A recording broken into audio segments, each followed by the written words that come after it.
happy World Cup fever. That's lovely. Thank you so much. How lovely. Well, hello and welcome to Friday Night with Jonathan Ross. And are you enjoying the World Cup, everyone? I'm not that into football, even I'm enjoying it. I'm watching it. It's great. Just one problem, and you know what I'm going to say, that awful, incessant droning noise. Does that not get on your nerves? Now, I didn't know what that was, and I was told it's those African trumpets called the vuvuzelas, but I've looked into the problem, and if the cameras were to pan up on the stadium, you'd see the real problem is they're infested with these. That's what's going on.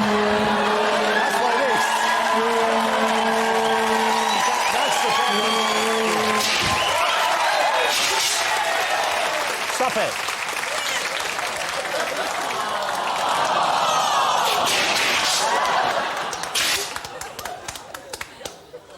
Well, if you pull that sad face, they're going to go, aren't they?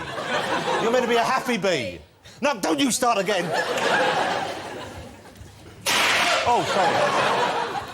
You're out of the room. Should we leave him up there for the rest of the show? Oh, dear. Don't applaud the use of the vuvuzela. We don't encourage the vuvuzela. Yeah. And I know a lot of people have got neighbours who've bought vuvuzelas. Yeah. No matter how many times I say it, it sounds wrong, the vuvuzela. And it's driving people crazy. So as a public service tonight on the show, we'll be showing you the many ways that you can destroy a vuvuzela. Should we destroy one now just to see how it goes? So we have a crack team of vuvuzela assassins waiting outside. Have a look at this.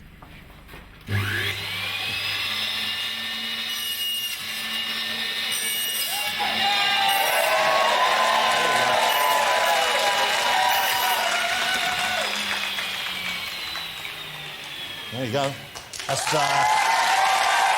one down, 37 million to go. Shall we have a look and see who is in my extra crowded, extra special green room for your entertainment this evening, right?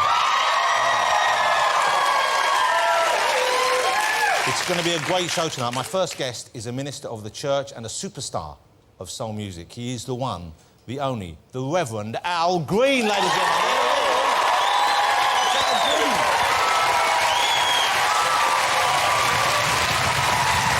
Lovely to have you here, Al. With the kind of super band we put together for you, we've got Jules Holland, Chris Holland and David Gilmour. That's a fabulous lineup right now. OK. Now, my next guest is an award-winning British actor. You will know him from Rock and Roller. You'll know him, I hope, from the brilliant movie Bronson. He's also going to be the next Mad Max. He is, ladies and gentlemen, Mr. Tom Hardy.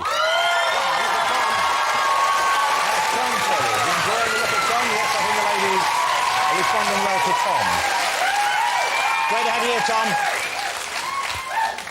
Tom is famous for changing his body to play roles. He's one of those guys, as an actor, he so gets into the role, he immerses himself. You've been up and down in weight, haven't you? You go up and down like a yo-yo, don't you? I believe he gained 2 stone of muscle to play Charles Bronson. He went 3 stone up for his next movie, Warrior, and his big challenge now is to get back down to a taut 10.5 stone to play me in the film The Making of My Life. It's a challenge, isn't it, Tom? Yeah. Mr. Tom Hardy, ladies and gentlemen. Good to have you, Tom. OK. Also on the show this evening are the stars of one of the planet's biggest TV shows, the fabulous Glee. Oh, yeah. I think we have some Gleeks in tonight. Kirk, Miss Savers and Mr. Shue. That's Chris Colfer, Amber Riley and Matthew Morrison. How lovely to have you here. Look at that. Glee is fantastic. Isn't Glee fantastic? A brilliant drama about a group of misfits at a school. Admittedly, they do make a bit of a song and dance about it. Maybe a little bit of a joke there for you, but went down rather badly. And, of course, we have great music for you as well. Not only do we have Al performing live, and we might be able to tempt our friends from Glee to do a little bit of singing out here if you keep your enthusiasm coming. But we also have music from one of my favourite bands, a terrific band. They're back, ladies and gentlemen. It's the Scissor Sisters.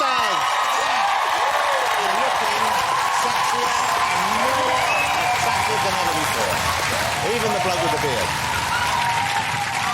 Now, bizarre crime of the week was allegedly, it's not been proven yet, so we were saying allegedly, committed by this woman.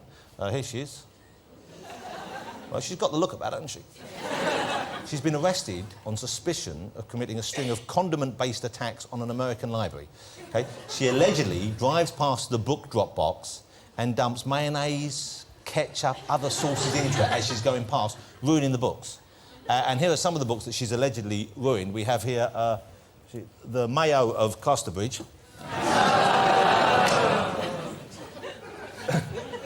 the Count of Monte Pesto.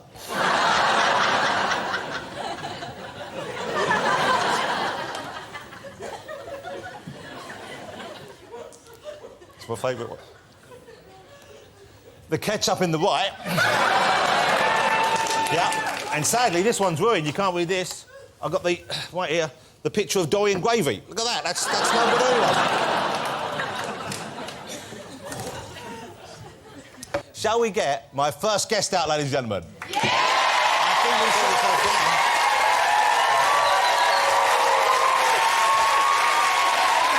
the Reverend Al Green, how thrilling it is to have you here. Thank you so much for joining us. Thank you. When you're performing, Al Green on stage performing, is that a kind of different sort of performance that you would give when you're working as a reverend, or are the two pretty similar these days? Well, that's two different things. Spiritual things are spiritual things, and love songs are love songs. But there's always been a kind of spiritual feeling. Yeah. Did your parents encourage you to sing that? I'm curious about your upbringing. You know, obviously the gospel route is what you were heading down, I guess. Yeah. You sang in church when you were a youngster. Yeah. What did your dad think about when you started singing the soul music? What did your mum think about? My mom said it was fabulous. My dad says, "You're out of here." You didn't want to know? So I got thrown out of the house. Come on, you know that. I got thrown out of the house. How old were you then? Al, how old were you? And then I went over next door and I met Lee Verges, and we started this R&B group called The Creations. Yeah. And that Early started days. that, yeah. And was that a different sound to the sound that you eventually started getting your big hits with? Were you a different sort of song? Yeah, because I didn't know. I didn't have myself. I didn't know myself. I didn't know what to sing. So I sound like Wilson Pickett. Yeah. I'm gonna wait till... You can do the Wilson Pickett. So what was it that helped you find your own voice, so to speak? When did that I was in the studio with Willie Mitchell, and he said, "Look, sing like Al." And I kept saying, "Oh, baby." And he kept saying, no, sing like Al. And I said, "I don't know. Look, how does Al sing?" He says, "Well, Al is cool." So I says, "Oh, really?" He said, "Yeah." So I started... I'm gonna wait till the midnight hour. Al is cool. Willie Mitchell, you mentioned there, and he was a big part of your success. He was a big part of your life in the period. He passed away, I believe, just this year, sadly. Yes. We were in Australia when we heard that Willie had passed away, and we was just, you know, I've known the man 37 years, so a long time. He produced many of your classic albums, your classic singles, wasn't he? Yeah. And he was he a trumpet player? Yeah. Mainly? Did he? Presumably he played on your music as well. Yeah. Everything I have to say is yeah. Yeah. Yes. I mean, when you fly from Australia 19 and a half hours and then pack a bag, go to Vegas, up to St. Louis, and then over to London, you go, yeah. Well, so it's been a long journey to get here this time. I love you. And I'd do it again if you asked me to. You and Barry White, I imagine, together, the music you've produced has been responsible for more romantic moments in the bedroom. You done with Oh, yeah. Yeah? Oh, yeah. I'm still in love with you and all that. Oh, please. Yeah. Call me. Oh, my God. It's something about the sound of your voice that makes a man want to make love. Well, it's I don't know about to make it. Jonathan. Even when you're talking to me now, I'm thinking about what I might do when I get home. Here's the couch. No, but I'm saying, I think it makes for the fireplace, a little white wine, and... a rug? Not the rug, no. You know, the fireplace, a little white wine, the wife, and, you know... Why did the wife have to be brought into this? It was going great till then. Simply beautiful. It's just simply beautiful, you know. Welcome to Friday Night with me, Jonathan Ross. Welcome to Alan Carr, China!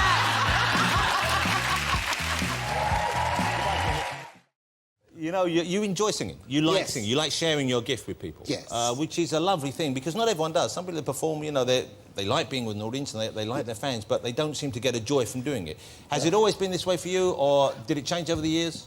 I've been doing it for 35 years, so, you know, you'd have to like it. Other than that, you'd get out of it. So I love it, and I love the people, because they keep asking me now, hey, come on with the music. I had a guy at the airport, come on with the music. Yeah, yeah. And I'm kind of, you know, I'm period, riding it now. You had a period, though, where you didn't do the kind of soul songs. You just did the gospel music, didn't Right. you? After you went back into the church. Right. Why was that, and then what changed your mind to enable you to feel comfortable doing the old stuff again?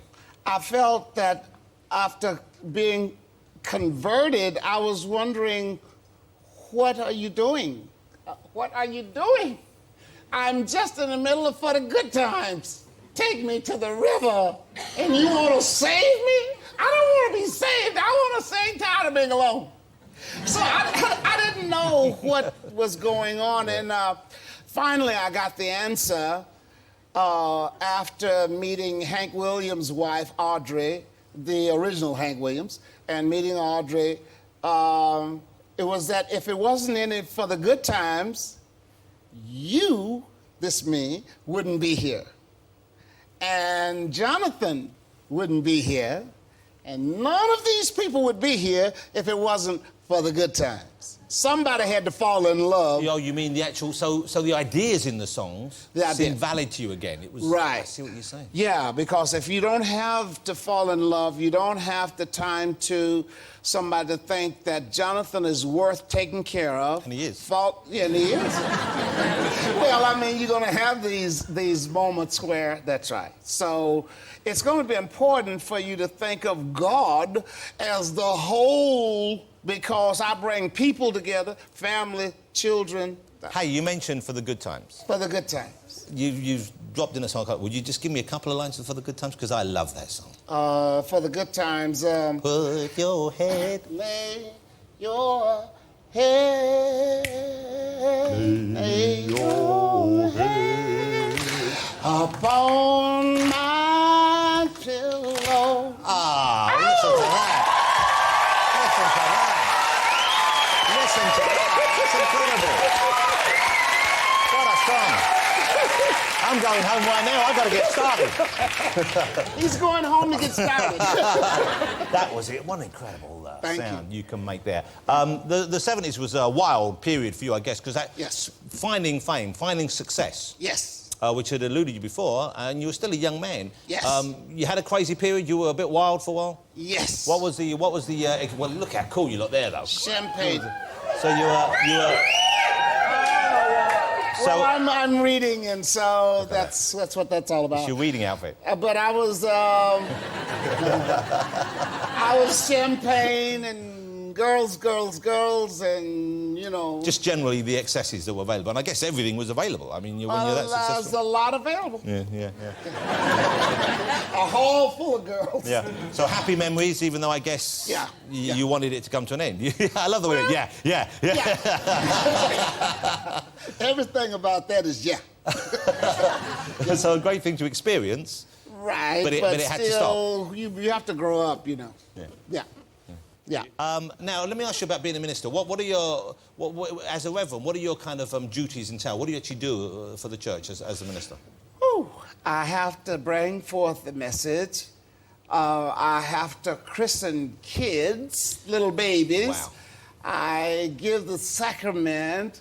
I have to, all these things. And as a minister, are you more in demand than the ministers who don't have a back catalogue of hits from the 70s? or do people not, or they're not that way when they're in church? People come to our church to hear the biblical content, but also they come to hear Al. Yeah, they know you're there. Of course Yeah, they do. because Al is why I came. So, you know, they go to Graceland to see Elvis's house and all that, and then I go see Al. Yeah. And they don't ever call me Reverend Green. They don't ever call me Mr. Green. It's I'm going to see Al. Yeah. So I guess they know me well enough by first. Well, they're very on close, they're on first name terms. Yeah. But and presumably, this is something, though, which it's a very important part of your life. Yeah, it's important to me because I'm still here, and a lot of people you're talking about are deceased. And that's because they didn't make the change in their life, or they didn't have that I cannot opportunity? say that. I'm not allowed to say that because of religion or anything like that they didn't do. But I'm just saying that you were mentioning Barry White, you know, all these people. There's so many of them. Luther, there's David Ruffin, Marvin Gaye, on and on and on. But still, I'm glad just to be here. I'm not a big fella. I'm just a little bitty guy. So I'm not a big shot. I drive a pickup truck. I'm not. You know, Yeah, I think many I'm people. not the big. Oh well, I think a lot of people No. disagree. You know, those albums you produced and still produce. I mean, it's like what's incredible because you still have that voice and you're still making that kind of music that people love. Yeah. You're going to be touring. You're doing a big tour in the UK. Yes. And that's going to be. I think it starts next week in Cardiff, ladies and gentlemen, on stage with Michael McDonald, who also has a tremendous voice. Yeah, For Cardiff, Birmingham, all over. The London O2 Arena, which is where I'm going to be. Yeah. For a bit of that action. And the Doobies. Yeah. I mean, that's fantastic. The Doobies in that cover, but Michael is, and so it'll be fun. When you unwind, in the old days, I guess in the 70s, when you finished the concert, I guess you mentioned champagne. Yeah. There was champagne to unwind with. Yeah. There were girls to unwind with. Well, they give you champagne all the way from Australia to Atlanta. Do you still enjoy And by the time we get to Atlanta, we're kind of like, well, I know where my bags are. So do you still party a little bit? You still cut loose a little Not bit? really. I have to work too hard. Yeah. And I work the hell out of the band. Yeah. So they love me because I work the hell out of them, but I think it's because they get paid well. And do you, so you're a tough taskmaster? You're pretty strict Oh, with them? boy, I'm pretty strict Well, on you know that. your stuff, that's why. Yeah, well, I have the band to know the songs backwards. They got to know them backwards, forward. I can start anywhere. And if they don't know the music, if they let you down a bit on the night, or let themselves down, shall we say? Right. What is the consequence? How about a $1,000 fine? Oh, wow, so you fine them for that? Yeah. Well, Jules looks slightly uncomfortable now. Yeah. Although Jules always looks slightly Jules uncomfortable. better I'll be honest come with on. you. Still got it. OK, cute picture of the week, and I'm going to warn you, this is very, very, very cute indeed. Here it is.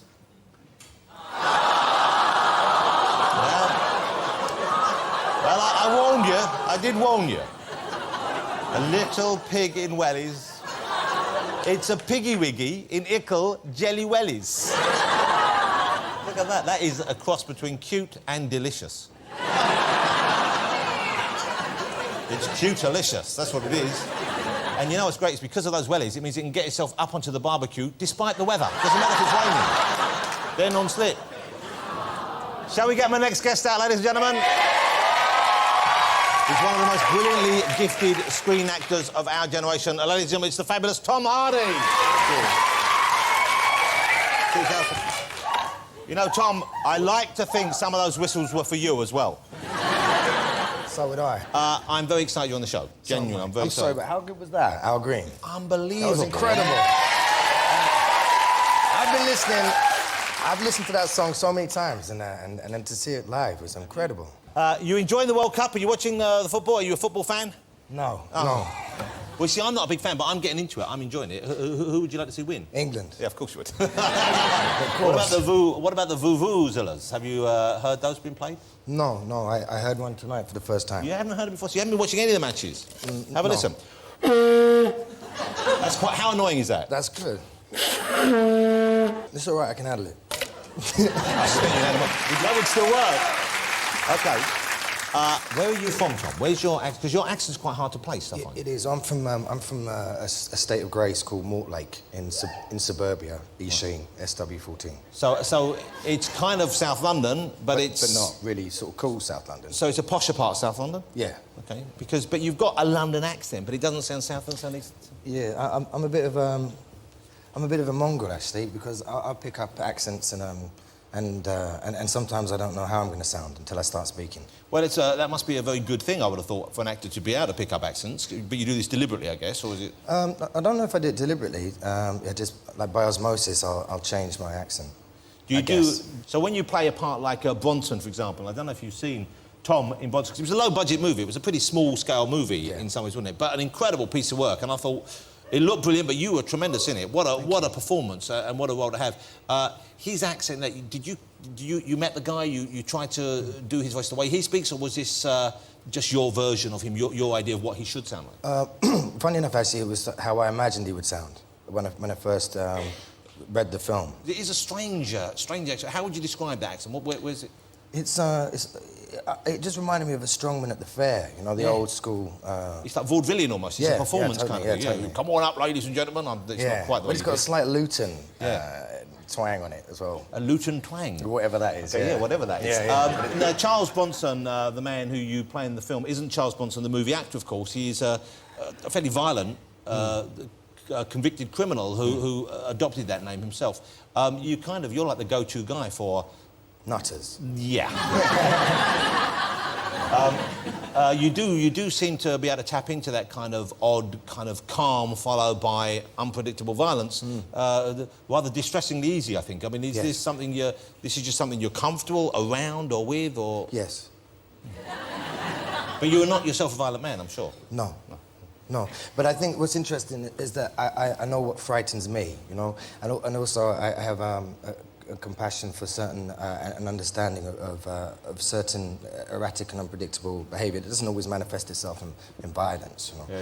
But as an artist as well, I think it does. With, you know, within the creative arts, you can create things or you can destroy things, can't you? And passion creates and destroys. So I get that. My head's a bit of a dangerous country, you know, and I shouldn't really go in there without an appropriate adult. So I understand. So you're inside. It's like a cartoon in there. It's a bit like a lot of noises and things falling off cliffs and stuff like that, is it? At times, yeah. Yeah. And so how do you keep yourself calm? How do you control the turmoil within? Knitting. You're a knitter? No.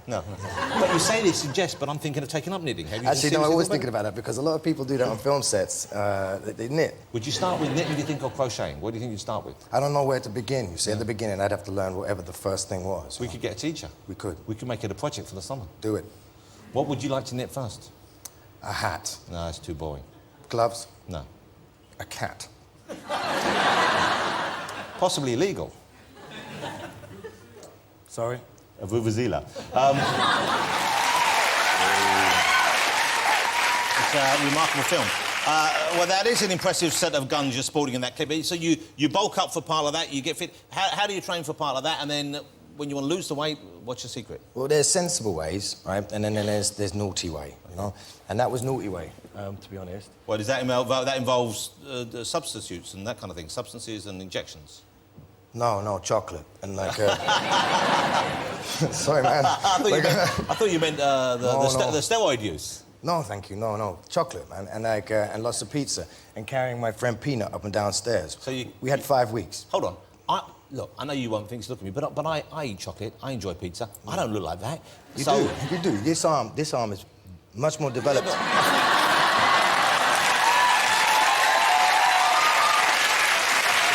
that one. So yeah, that was naughty way. Naughty way. So you carried a friend up and down the stairs? Peanuts, yes. Peanuts? Yes, my companion. You have a companion? I have a companion. Someone who works with you, who trains? He's a spiritual counsellor and a mixed martial artist. His father started training the guardian angels. So his dad was involved in that. So he is a... Well, trained them in a black San Carlos system of kung fu or karate. Oh, he'll tell me off.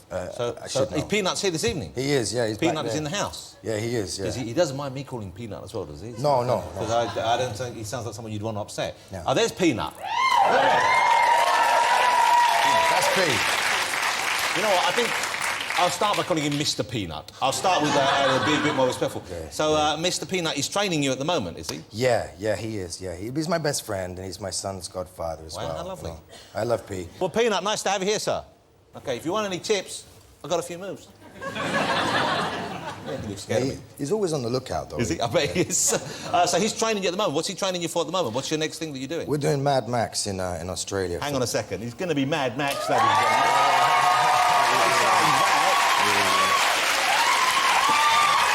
I love those movies. I'm so excited that they're making another one. So this is going to be shot out in Australia, I guess, like the first few. And this is the director who did... Mad Max. Wow, the original Mad Max ones, George Miller. And Happy Feet. And presumably, it was a very different kind of movie. Are you lined up for one of them as well? Are you going to do a Happy Feet movie? If I'm lucky, yeah, I'd love to, yeah. So for Mad Max, are you going to be out there shooting this... is this Is Mel Gibson going to be in the film in some way, shape or form, or is he involved in any way? I don't know, you know, I don't know much about that. Sorry. But I'm playing Max. That you do know. That I know, yeah. When you say no, though, your accent is really weird, isn't it? Because you go, Yeah. I don't know, I don't know. Yeah, you don't. But But it's flexible, isn't it? But it's got a mixture of things that have gone into the pot there. Well, I pick up all sorts of things, you know, like fleas and accents. Tom, the Reverend Al Green was here. And amazing. Yeah, he was amazing. He had a period in the 70s when he was a party man. Right. He enjoyed it. You, I believe, have had a period where you were a little more kind of social than perhaps is sensible. I don't think I was social. I think that's why I stopped, you know. So it was a bit mental? Yes. Okay.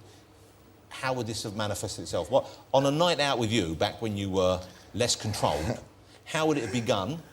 How would it have progressed? How might it have ended? And indeed, how long would it have carried on for? Wow. Depends if you got me in the early days or the darker ones. Well, the darker ones sound a bit terrifying, frankly. Yeah. Which would be the most fun one to recount? I can't remember, to be honest, because a lot of it's blackout, isn't it? So you would black out? Of course. And this was what, alcohol? Yeah, and everything else. Yeah. Everything else? What is that, all the different substances available? Yeah, Most of them? everything. Wow. Everything? All in one evening? Probably, yeah. Wow. It's lucky you're still here. Yes. And I'm very grateful to be here, you know. It's no joke. Where would you wake up? Where would you find yourself? I'd find myself in all kinds of places. I mean, like, girl, my missus is in the audience, ain't you? Yeah. That was quite a knowing laugh. Okay. I woke up in a bed in Los Angeles when I was supposed to meet, I think it was John Woo, one morning for something like, I think it was Bulletproof Monk. I woke up in a bed with a dude with a gun, naked. Wow. With a cat as well. I don't remember the cat, you know. Or the dude. We've all had nights like that, though, Tom. So it's just as well that you've moved on from that period. Yeah. Can I just ask you, though, you don't remember how you got there? Yeah, I kind of remember bits, yeah. But when you wake up next to them, you're naked, he's naked, there's a gun, there's a cat. And the safety was off. That was the scary thing, because I must have fallen asleep looking down the barrel. Oh, OK. So, who makes breakfast? Who gets the coffee? Actually, I got him to drop me off at Pink's Hot Dogs, and we sort of said goodbye to each other. And you don't drink now? No. And now I'm successful. When did you stop? Yeah, you are. When did you stop drinking? How long have you been sober for, as they say? 7 years. 7 years? Well, that's quite some time. That's quite something. You find it hard to stay off the juice, or are you OK with it? Everybody's different, aren't they? You know, it's like it's their time, but you know, I don't have the compulsion to drink. Yeah. And plus, my life is, you know, is unbelievably much better today than Yeah, it was. I bet. And you must be. I don't miss it. Yeah. You're known for doing those kind of roles, it seems, at the moment. And although Mad Max is going to be more of a, I would have thought, straightforward action film than, say, Bronson is, would you like to do something romantic, something slushy? Will we ever see you in a rom-com?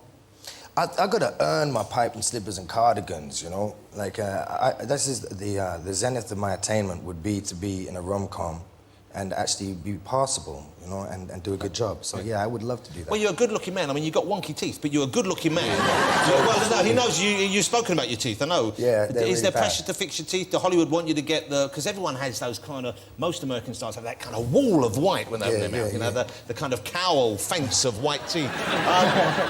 So, do they ask you whether you do that for a part, Tom? Yeah, of course, all the time. And you've resisted? Thus far, yeah, and I'm sure I'll have to get caps and clips and whatnot and, you know, have the grill done. But if you change your teeth, you'll probably change the way you speak as well, because it does. Yeah, teeth are so important, aren't they, when you think about it? Yeah, You need them. Oh, I wouldn't give mine up easily. Tom, before you go, what's this film, The Warrior or Warriors that you're making? Oh, Warrior is a big cage fighting film. Is that you? You're the one standing up? Yeah. It's about mixed martial arts, which is a rapidly growing sport in America. I think it's bigger than boxing now, and it's bigger than NASCAR. And that's where you can do kind of martial arts boxing, but you can also use your knees and stuff like that. You can, Jonathan. It's pretty brutal. And so you presumably do you get damaged when you're making a film like that? I guess there must be, because even though you're acting, you're doing it, aren't you? Really? Yes, you are. Yeah, yes. And I'm from East Sheen, and I'm quite soft. You know, and I like my duvet and my ice cream and my dog. I love a duvet. I like to sit down and relax. I'm very lazy, you know, unless I'm getting paid, in which case it's different. And but this job was very very physical. Quite intense. And I broke 2 ribs in my toe and tore the ligament in my right hand. Yeah. And Joel tore the meniscus on his leg, and one of the guys broke his neck. And One of the guys broke his neck. You understand? but he didn't even know that he'd broken his neck. How do you not know you've broken your neck? He's a cage fighter. That's Well, all. how can that be? How He's a can cage fighter. Did he That's go what they home do. with a broken neck? Oh, yeah. And they What? kept dropping him on his head over and over again. But he had a masseuse in there to rub his shoulders. A masseuse? No one You knew don't he need had a masseuse. We didn't know he had a body broken neck. cast. You need a month off. No one knew he had a broken neck until, you know, he started moaning. Well, the masseuse was doing the neck, and he went, "That's a bit rough." Yeah, he got upset He's about okay it. now, is he? He's fighting, yeah. He's one of the champs. He's fighting again now. Of Has course he he learned is. nothing from the broken neck incident? That's what they, that's what they do. They fight, and they were all fighters in there. mental, isn't it? They hurt, yeah. They hurt each other, and they hurt me.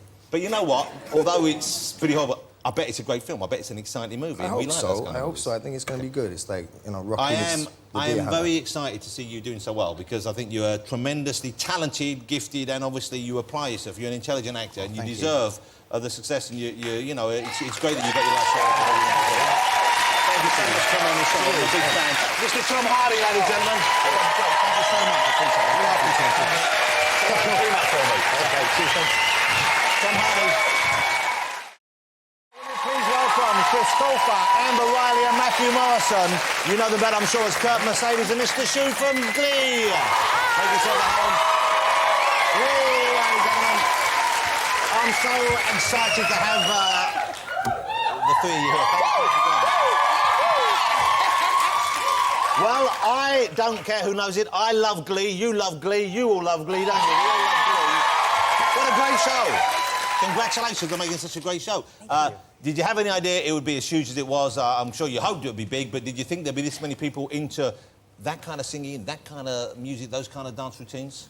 Chris? Well, I knew there was a definite audience for it because I was one of these theater kids growing up. So you love that kind of stuff? Yes, absolutely. So I knew that there was people out there that would love it, but I don't think any of us could have prepared for this. What was the audition process like? Because I imagine, we know from seeing now the explosion of the big talent shows on TV, like over there you have American Idol, over here we have X Factor, Britain's Got Talent, those kind of things. There's a lot of people out there with a lot of talent. You know, it's a crowded field. So you guys really had to shine. What did you do at your audition? What kind of songs did you go in there with, and how hopeful were you you'd get the part? Chris, let's start with you. What was your audition song? I auditioned with Mr. Cellophane from Chicago. Oh, yeah. What I did was I insulted my hometown on accident in the audition. Because they said, "Where are you from?" And I said, "Clovis, California." And they said, "Where's that?" And I said, "Oh, it's this little town in Northern California where no one has a sense of humor, but everyone drives a truck." And I think that's what they like that. I think they like that. Did they find out you said that when you got back home? No, I think, but now they will. Yeah. Well, Amber, what was your audition song? What did you do? At first I did Sweet Thing by Shaka Khan, and he didn't like it. So he asked me if I could possibly do And I'm Telling You. And I'm telling you. You can't upstage me, John. I know I can't. I've heard you sing it. That's you really get your gums around that song when you belt it out, don't you? I was terrified when they asked me to sing it, but I did, so. So this was already in your repertoire, or when you learned up when he asked you to do it? I learned. Yeah. It was the first time I'd ever sang it when I auditioned with it. Wow. And Matthew, can we ask? My first audition, I sang Rocket Man, Elton John, and my second audition was like 2 weeks later, and I wanted to find a teacherly instrument to use that a teacher would use. So I picked up the ukulele. Hold it. No. It's not an ukulele. What is it? It's a ukulele. No, it's not. It's a... It's not. I dated a Hawaiian girl for 2 years. Can you believe the cheek of this? Just because you play a teacher doesn't mean you are one. So is that officially in Hawaii? They call it ukulele. Ukulele, yeah. Ukulele. Yeah. Yeah, but ukulele. Just because, like in Japan, they call it karate. We don't go around saying, have you got karate lesson? What are you doing tonight? I'm saying karaoke. So I picked up the ukulele. Yeah, thank you, sir. And I played Somewhere Over the Rainbow. Wow. Well, that's a bold move, I would have thought, because you're really taking a chance there. Yeah, it was. Do you know what part you were going out for particularly, or did they get to know you a bit and shape a part for you? How does it work? Well, I was originally auditioning for the role of Artie, the boy in the wheelchair, and I walked in, the first thing that Ryan said to me was, "Why do I have a feeling you've been in The Sound of Music?" Because I kind of reek Von Trapp. I said, well, I was Kurt in The Sound of Music when I was 14, and then they liked me, but they didn't want me for that part, so they created a new role for me. Wow, so they created the whole part for you? Yes, well, there was originally a character called Rajesh, which was an Indian boy that had like a crush on Mercedes, and they didn't really know what to do with him, so they got rid of that character. Well, I heard about this. I heard there was a Rajesh character, and I believe they'd cast a guy for Rajesh. Oh, and then they when might have. And then when they gave you the part, they had to let him go. Oh, that sucks. Sorry. And we have him here this evening. He's not happy. You're not happy, are you, Rajesh? No. Try. Rami, try and look angry. Try and look angry. That's it. He's furious. You're furious, aren't you, Rajesh? He is so much more talented than you, Chris. He pulled out the single ladies much better than And I tell you what, you should see him do single ladies. It's incredible. Look angry, Rami. Thank you. Okay. What are the high points for you so far that you've been involved in? Favorite dance number, favorite song? I think my favorite number that I've gotten to do was Rose's Turn from Gypsy. That was just a lot of fun because it was like me in an empty theater and I had a great time. So it's kind of the acting side of it as well. Yes, that's what I love to like when as much emotion as possible that can be into a song. I just eat up. I love it. Amber? I think with me, I perform for our crew. Because we have a really great crew back home, and you know when we perform, they're our audience. They clap, and sometimes I catch them singing along or bobbing their heads. So I think I kind of perform for the crew. You know you've got them going. Matthew, yours. Which is yours? I think my favorite performances are the ones where these guys perform. I love, you know, it's been really interesting. I play the teacher on the show, but watching them from the very first show, first episode, watching them actually get better and better every week. I feel like such a proud parent almost. Yeah. Well, I guess you're. Now I'm getting brownie points today. Yeah. You're the most experienced performer, I guess. Aside from like Jane Lynch or you know something like that. Well, Jane Lynch, she plays a good character. She plays Sue, the head of the cheerleader, the leader of the cheerleader. Yeah, She's amazing. It's remarkable, isn't it? Such an awful human being, and yet we all love her. Right.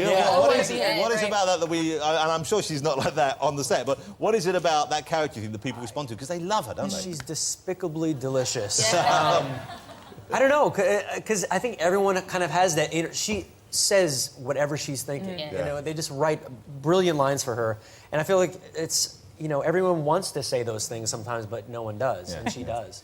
What did you do before you had a successful career as performers? Did you have jobs before that? You guys perhaps were too young. I don't know if you were actually out there working. Glee's my first big hurrah. Professional show. But I was a cookie scooper in my cafeteria. Now, can I just in the check? That's not a euphemism for something unpleasant. No. Cookie scooper. I scoop the cookies. You scoop the cookies? Yes, in the cafeteria. What were the cookies made of that you could scoop them? Just dough. Oh, so you made cookies? Yeah, you'd make them, yes. Oh, okay. Well, they would make the dough. It was a very complicated process. So there was a whole chain of command here? Yeah, pretty much, Who was in charge of making the dough? Was that the better job? Well, a scary lunch lady. I don't talk to her anymore. And then you scoop the cookie? Yes, I'd scoop it, then I put it on the tray. And who would take the tray from you? Another scary lunch lady. Wow. Can I be honest with you? I think they were overstaffed. You had a team of 3 just to make cookies. Right. Okay. Amber, were you working before you did this? Yes, actually, I worked at IKEA. Wow. Yeah, I worked in customer service. I love that job too. So do you have to learn the weird names for tables and like Stig and Pog and I enjoyed Dig? it. Yeah. What was the oldest name product there? Jockmock. Jockmock. I don't even want to know what Jockmock was. Me neither. It was a table and chair set. Jockmock. Jockmock. Did you get a discount on the meatballs with the lingonberries? Yes, I did. Do you still get it? I love it. Matthew, what about you? Working before Glee? Yeah, I was actually... Or before showbiz? Before show business, I was a singing waiter in an Italian restaurant.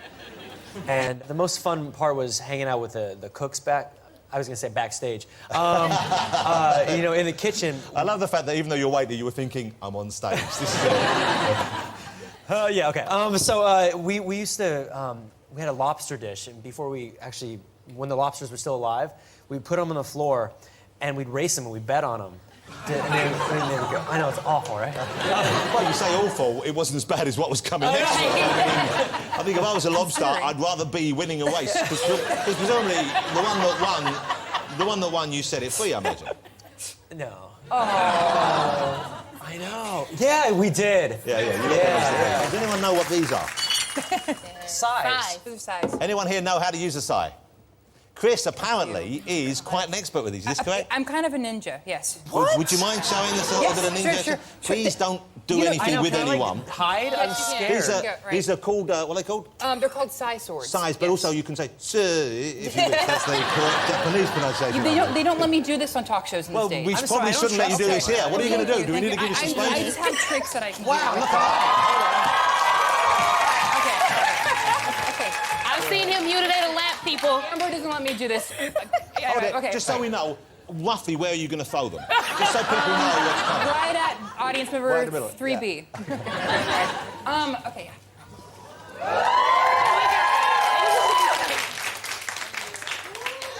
Wow. That's quite funny, isn't it?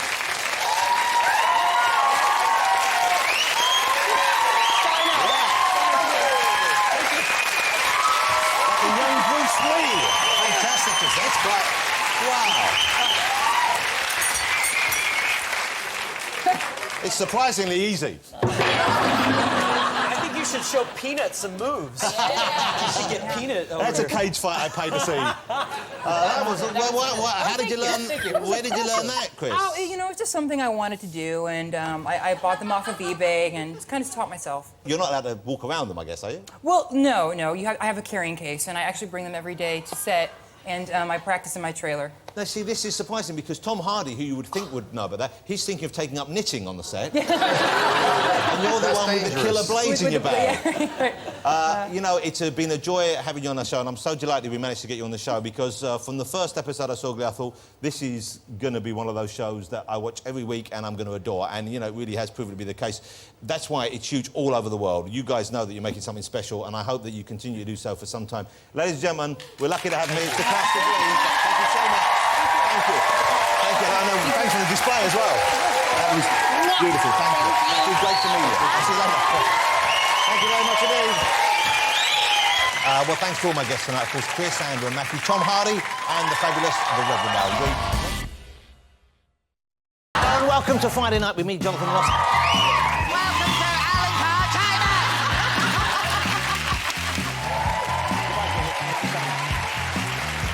Oh, Jesus.